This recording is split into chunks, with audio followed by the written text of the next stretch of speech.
Hey guys, this is Randy with SpearHead Tactical. Today I'm just going to hit this real quick while I'm going over it. I'm going to show you guys what a common problem is on AR-15s when it comes to accuracy and shooting a lot, if you want to think of it that way.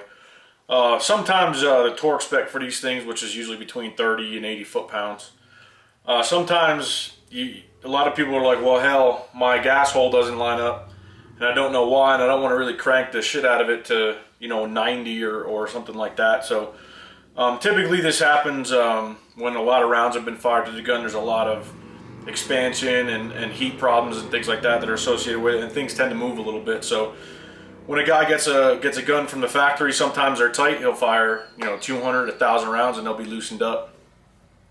So you can either do one of two things: take that off and sit there and re-crank it and see if you can get the next hole line up. But what I found on some rare receivers is that if you crank on those things really, really hard, you're going to be up 90 foot-pounds or better to get that next hole lined up, and that's not good. That's too much flex in the receiver. So what I'm going to show you guys how to do today is use a pretty common tool. One of these I'll show you in a second. And all I'm going to do is take a little bit of material off the face of the upper receiver so I can get the torque spec I want, and we can go from there. Alrighty guys, next up is the tool itself. You can buy kind of one of these from Brownells. It's nothing more than a machine piece of steel that mates up to the front of the upper receiver.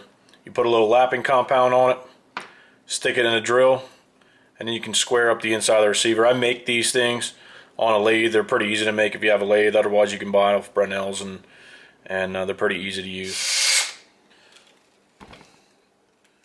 And there we go. Alright guys, there you have it. Perfectly lined up, 60.2 foot-pounds, so it's definitely possible to kind of tune it in a little bit, get it right where you want it. If you have any questions, shoot up a question on the post there. I'll try to answer them.